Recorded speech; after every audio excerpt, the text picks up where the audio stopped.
Hello friend, কেমন আছেন? আশা করি খুবই ভালো আছেন। তা আজকে ভিডিওটা এখানে শুরু করছি। তা প্রতিদিনের মতো আবারও অসাধারণ কিছু টিপস আজকে আমি আপনাদের কাছে শেয়ার করব, যেগুলো জানলে আপনারা আপনাদের সংসারের কাজটা অনেকটা সহজ করে নিতে পারবেন এবং অনেকটা সময় আপনারা নিজেদের জন্য বার করে নিতে পারবেন। তা চলুন বেশি কথা না বলে চলে যাই প্রথম টিপসে। তা দেখুন, এরকম ধরনের ছোট বড় প্লাস্টিক আমাদের সবার বাড়িতে থাকে। আমরা যখন বাজার থেকে নানা রকম মালপত্র নিয়ে আসি তখন আমরা এই প্লাস্টিকগুলো পাই, কিন্তু এই প্লাস্টিকগুলো আমরা বাজার থেকে আনার পর কী করি? ফেলে দিই। কিন্তু এগুলো আমরা ফেলে না দিয়ে আমাদের সংসারের অনেক রকম কাজে আমরা ব্যবহার করতে পারি। তা সেরকমই একটা অসাধারণ কাজ আজকে আমি আপনাদের কাছে শেয়ার করব। তা দেখুন, প্রথমে প্লাস্টিকটা নিয়ে আমি একটু ভাঁজ করে নিচ্ছি। তো এভাবে এপিট ওপিট করে খুব সুন্দর করে এভাবে হাত দিয়ে চেপে চেপে একটু ভাঁজ করলে দেখবেন এতে একটা দাগ পড়ে যাবে, মানে একটা লেয়ার পড়ে যাবে। এভাবে দেখুন আমি কীভাবে করছি। তো এখানে দেখুন 5টা থেকে 6টা এখানে একটা দাগ পড়ে গেছে। এরপর আমি নিয়ে নেবো একটা মোমবাতি। তো এভাবে একটা মোমবাতি নিতে হবে। মোমবাতিটা আমি কী করব? ধরিয়ে নেব। ধরিয়ে নিয়ে তারপর আমি কী করব? আমি যে প্লাস্টিকের উপর যে ভাঁজটা দিয়েছিলাম, দেখুন এভাবে ভাঁজ বরাবর এভাবে একটু ধরে হাত দিয়ে ভালোভাবে এভাবে যদি আপনারা মোমবাতির ওপর এভাবে দেন তাহলে দেখবেন ওই ভাঁজ বরাবর এটা প্লাস্টিকটা জুড়ে যাবে। তা দেখুন আমি কীভাবে করছি, আর এটা একটু সাবধানে সাহায্য করতে হবে যেন হাতটা না পুড়ে যায়। তো দেখুন এভাবে যদি আপনারা দেন, তো এভাবে দেখুন এভাবে হাত দিয়ে একটু চেপে চেপে দিতে হবে। তা আমি আপনাদের সামনে এটা করছি, আর এটা কী কাজে লাগে সেটাও আমি আপনাদের দেখাবো। তো এটা যে কতটা কাজে লাগবে সেটা আপনারা না দেখলে বুঝতে পারবেন না। দেখুন আমার একটা ভাঁজ করা হয়ে গেছে। এরপর আমি দ্বিতীয় যে ভাঁজটা করেছিলাম সেটাও আমি এভাবে দেখুন জুড়ে নিচ্ছি। তো এভাবে একটু জুড়িয়ে নিতে হবে। এরপর আমি পুরোটা জুড়ে দিয়ে তারপর আমি আপনাদের দেখাচ্ছি এটা আমি কী কাজে লাগাই। আর এর যে কতটা কাজ মানে প্লাস্টিক দিয়ে আমরা করে নিতে পারি, আপনারা ভিডিও না দেখলে বুঝতে পারবেন না। দেখুন আমার এখানে পুরোটা জোড়া হয়ে গেছে, আর এখানে আমার 5টা মানে ভাঁজ হয়ে গেছে, আর ভাঁজটাও আমার পোড়ানো হয়ে গেছে, মানে জোড়া হয়ে গেছে। এরপর আমি নিয়ে নেবো একটা কাঁচি। তা কাঁচিটা দিয়ে আমি এক সাইডটা ওপেন করে নেবো, মানে একটু কেটে নিচ্ছি। দেখুন আমি এভাবে একটা এ সাইড দিয়ে কেটে নিলে এটা মানে ওপেন হয়ে যাবে। দেখুন তারপর আমার কতটা পকেটের মতো হয়ে গেছে। এখানে আমার 5টা থেকে 6টা পকেটের মতো হয়ে গেছে। তো এটা আমরা কী কাজে লাগাবো? দেখুন আমরা হয়তো অনেকে অনেক দিনের জন্য বেড়াতে যাই, তো সেখানে হয়তো আমাদের ব্রাশ নিয়ে যেতে হয়, কিন্তু আমরা হয়তো ব্যাগের মধ্যে করে নিয়ে যাই। তো আমরা যদি ব্যাগের মধ্যে করে এলোফেলো ভেবে না নিয়ে এভাবে যদি একটা প্লাস্টিক দিয়ে এরকম একটা ব্রাশদানি বানিয়ে নিতে পারি, তাহলে দেখবেন আমাদের ব্রাশগুলো আমরা খুব সুন্দরভাবে এভাবে গুছিয়েও নিয়ে যেতে পারবো, আর একটার সঙ্গে একটা আটকেও যাবে না। আর এছাড়াও অনেকের বাড়িতে দেখবেন ব্রাশদানি থাকে না, তারা হয়তো এখানে সেখানে ব্রাশ রেখে দেয়। তো আমরা যদি এই প্লাস্টিকগুলো ফেলে না দিয়ে অসাধারণ একটা এভাবে ব্রাশদানিও আমরা বানিয়ে নিতে পারবো, বা ঘুরতে গিয়ে সেখানে আমরা এভাবে প্যাকিং করেও আমরা নিয়ে যেতে পারবো। দেখুন কতটা সুন্দর হয়েছে। আর এভাবে আপনারা যদি এই ছোটো প্যাকেট দিয়ে এটা বানান তাহলে দেখবেন এটা দেওয়ালের গায়ে আপনারা টাঙিয়েও রেখে দিতে পারবেন। সেটা আপনারা বেড়াতে গেলেও করতে পারবেন বা বাড়িতেও করতে পারবেন। তা দেখুন তো এটা আমি কীভাবে লাগাচ্ছি দেখুন। তো এইভাবে আপনারা দেওয়ালের গায়েও টাঙিয়ে রাখতে পারবেন। তো অসাধারণ একটা আইডিয়া। তো আপনারা একবার হলেও করে দেখবেন, আর এতে এভাবে ব্রাশগুলো রাখলে দেখবেন টিকটিকি মাকড়সা ব্রাশে মুখ দিতে পারবে না। এতে আমাদের মানে ব্রাশগুলো জীবাণুমুক্ত থাকবে। তো এরপরে চলে যাবো আমি আর একটা টিপসে। তা দেখুন আমাদের সবার বাড়িতে এরকম ছোটো ছোটো কম্বল থাকে। তো আমরা হয়তো কম্বলে যেগুলো মানে এটা অনেক সময় দেখবেন কম্বলগুলো ছিঁড়ে গেলে আমরা কী করি? কম্বলগুলো বাদ দিয়ে দিই। এই ছোটো ছোটো কম্বলগুলো বাদ দিয়ে দেই।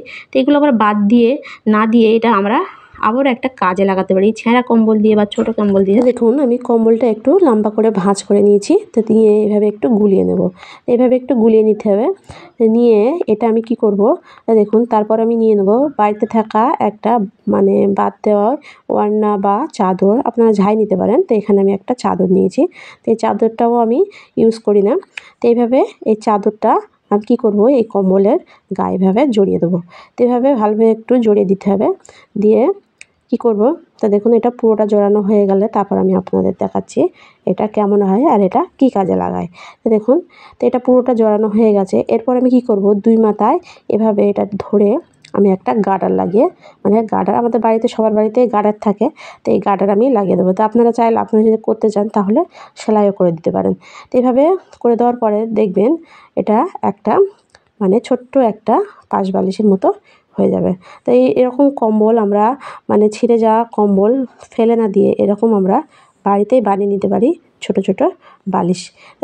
তো দেখুন অনেকের বাড়িতে হঠাৎ করে অনেক গেস্ট এসে গেলে তখন বালিশের দরকার হয়। তো এভাবে আপনারা চাইলে এই ফেলে দেওয়া কম্বল দিয়ে এভাবে আপনারা ছোট ছোট মানে পাশ বালিশ আপনারা বানিয়ে নিতে পারেন। তো দেখুন কতটা সুন্দর লাগছে, আর কেউ এতে বুঝতেও পারবে না যে এর ভেতরে মানে তুলো আছে কি কম্বল দেওয়া আছে।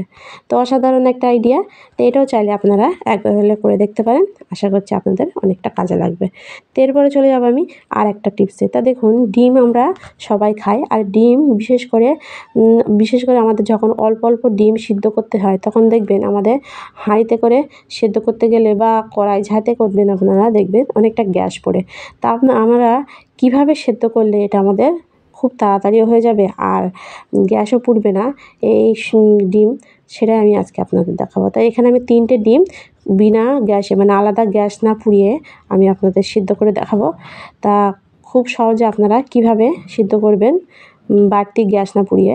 তো এখানে আমি নিয়েছি একটা প্লাস্টিক, আর এই প্লাস্টিকের সাহায্যে আমি মানে ডিমটা সিদ্ধ করব। তো এখানে আমি 3টে নিয়েছি, তা আপনারা চাইলে এর থেকে বেশিও নিতে পারেন। তা প্রথমে আমি ডিমটা ধুয়ে নিয়েছি, ধুয়ে নেওয়ার পরে আমি দেখুন প্লাস্টিকের মধ্যে দিয়ে দিয়েছি, আর প্লাস্টিকটাও আমি ধুয়ে নিয়েছি ভালোভাবে। নিয়ে তারপর আমি দিয়ে দেবো অল্প একটু জল। তো অল্প একটু জল দিয়ে এটা আমি কি করব, আমি গিঁট বেঁধে দেবো। তো একটা গিঁট বেঁধে দিতে হবে ভালোভাবে একটু, দেখুন। তো এভাবে গিঁট বাঁধার পর দেখুন, তো এভাবে আপনারা বাড়তি গ্যাস না পুড়িয়ে এই পদ্ধতিতেও ডিমগুলো খুব সুন্দরভাবে মানে সিদ্ধ হয়ে যায়। তা আপনারা চাইলে এভাবেও করে দিতে পারেন। এরপর আমি কী করব, আমরা যখন ভাত রান্না করি তখন দেখবেন ভাতটা যখন ফুটে যায় তখন যদি আমরা ভাতের মধ্যে এই প্লাস্টিক দিয়ে এভাবে ডিমগুলো এভাবে দিয়ে দিই, তখন দেখবেন ভাতটা হয়ে যাওয়ার সঙ্গে সঙ্গে ডিমগুলো আমাদের সিদ্ধ হয়ে যাবে। তো দেখুন এভাবে আমি দিয়ে, আর এই যে আংটাটা আমি একটু বার করে রেখেছি। তো দেখুন তো এটা আমি 10 মিনিট পর ফিরে আসছি, এসে আমি আপনাদের দেখাচ্ছি এটা কতটা সিদ্ধ হয়। তা দেখুন আমার 10 মিনিট হয়ে গেছে, এর সঙ্গে সঙ্গে আমার ভাতটাও হয়ে গেছে। তো এতে আমার বাড়তি কোনো গ্যাসও পুড়লো না। তো অসাধারণ একটা টিপস। তো এই মানে ভাতের সঙ্গে সঙ্গে আমার ডিমটাও সিদ্ধ হয়ে গেছে। তো এখানে আমি 3টে ডিম সিদ্ধ করেছি। তা আপনারা চাইলে এর থেকে অনেক বেশিও করে দিতে পারেন এই একই পদ্ধতিতে। তো এরপরে ঠান্ডা হয়ে গেলে আমি আপনাদের এটা দেখাচ্ছি, ছাড়িয়ে দেখাচ্ছি এটা সিদ্ধ হয়েছে কিনা। তা দেখুন, তা আমি এখনও গরম আছে। তা দেখুন আমি একটা এখানে মানে পাত্র নিয়েছি, নিয়ে একটু জল নিয়েছি, যেহেতু একটু গরম, দিয়ে এটা আমি ছাড়িয়ে আমি আপনাদের দেখাচ্ছি। তো দেখুন এটা কতটা সুন্দর সিদ্ধ হয়েছে দেখুন। হাঁড়িতে করতে গেলে দেখবেন আমাদের বাইরে মানে বাড়তি গ্যাস পড়ে বা হাঁড়ির গায়ে একটা লালচে একটা দাগ হয়ে যায়। তা আমরা যদি এরকম একটা প্লাস্টিক দিয়ে বা ভাতের সঙ্গে এভাবে সিদ্ধ করে নেই, তাহলে দেখবেন আমাদের ডিমগুলো খুব সুন্দরভাবে সিদ্ধ হবে আর আমাদের বাড়তি গ্যাসও পড়বে না। তা দেখুন কতটা সুন্দরভাবে সিদ্ধ হয়েছে। এরপর আমি বাকিটা পুরোটা মানে ছাড়িয়ে তারপর আমি আপনাদের দেখাচ্ছি এটা কেমন হয়। তো দেখুন আমার ডিমটা একটুও ভেঙে যায়নি। তা হাঁড়িতে বা কড়াইতে সেদ্ধ করতে গেলে দেখবেন আমাদের একটু ঠোকাঠুকি লেগে হয়তো ডিমগুলো ভেঙে যায়। তো এভাবে যদি আপনারা সেদ্ধ করেন ডিমগুলো অনেকটা ভালোভাবে সিদ্ধ হবে। তো অসাধারণ একটা আইডিয়া, এটাও চাইলে আপনারা ফলো করে দেখতে পারেন। তো এরপরে চলে যাবো আমি আরেকটা টিপসে। তা দেখুন আমরা সবাই লঙ্কা কাটতে ভয় পাই, কেননা লঙ্কা কাটতে গেলে আমাদের হাত জ্বালা করে। তা আমরা যদি বটি দিয়ে লঙ্কা না কেটে এভাবে কাঁচি দিয়ে আমরা যদি লঙ্কাগুলো ছোটো ছোটো করে যখন আমরা কাটতে চাই তখন এরকম গোল গোল করে মানে আপনারা যত মিহি করতে চান তো এভাবে যদি কাঁচি দিয়ে কাটেন তাহলে দেখবেন লঙ্কাগুলো কাটা তো সব হবে, কিন্তু আমাদের একটু হাত জ্বালা করবে না। তো এখানে আমি 3টে লঙ্কা আমি কেটে দেখাচ্ছি, আমি এক হাত দিয়ে ধরে আছি আর একটা কাঁচি দিয়ে কাটছি। এখানে আমার একটু হাতে লাগছে না। তো দেখুন তো অসাধারণভাবে আমি এই লঙ্কাগুলো কেটে নিলাম। তা আপনারাও চাইলে বটি দিয়ে না কেটে এভাবে কাঁচি দিয়েও কেটে নিতে পারেন। তো এই টিপসটাও আপনারা ফলো করে দেখতে পারেন। ভিডিওটা এই পর্যন্ত, ভালো লাগলে লাইক কমেন্ট শেয়ার করতে ভুলবেন না, আর সাবস্ক্রাইব করে অবশ্যই আমার পাশে থাকবেন। দেখা হবে নেক্সট ভিডিওয়, বাই।